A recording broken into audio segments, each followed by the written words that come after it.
What is going on, everyone? This is Eric coming at you from just outside of Hartford, Connecticut. And today, we're going to be looking at the DeAngelo Hall trade, which occurred back on March 20th, 2008. Now, at this point in time, the Atlanta Falcons were coming off of a bad season. They had their head coach retire, quit, whatever you want to say, in the middle end of the season, in a very odd twist.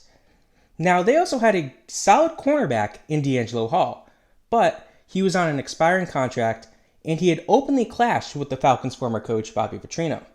Now, it was clear that he wasn't necessarily interested in re-signing with the Falcons, so they decided to trade him away for future assets.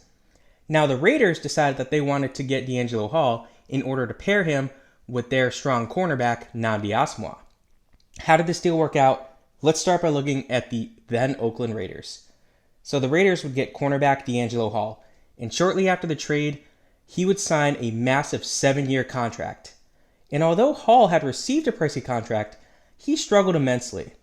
He was a better defender in the zone system, but the Raiders ran a man-to-man style of defense at the time. Through 8 games, Hall had 49 tackles and 3 interceptions. Now, despite the solid numbers, this is one of those situations where the numbers don't tell the tale, as he was getting beaten up a bit in games, and he was definitely not worth the contract that they gave him. Now, after only 8 games, the Raiders made the shocking decision to release Hall only 8 games, like I said, into his 7-year contract. Complete disappointment for them. He was starting to turn it around, but they just couldn't justify it. They were losing, and Al Davis, being Al Davis, said, we got to offset some of these big contracts because we're not producing. I can't justify paying them. Still, big whiff for the Raiders. How did the Atlanta Falcons do?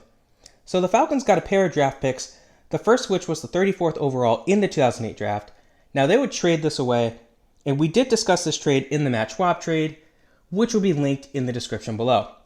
So the other pick that they got was a 5th rounder in the 2009 draft. This would become the 143rd overall pick, and it would be traded to the Dallas Cowboys in exchange for 2 more picks in 2009. The first of those picks was the 156th overall, which Atlanta would use to grab guard Garrett Reynolds. Now, Reynolds appeared in 4 games as an extra blocker as a rookie, but he ended up being a healthy scratch for the entirety of the 2010 season before finally getting a chance in 2011. He was decent, appearing in all 16 games while earning 7 starts.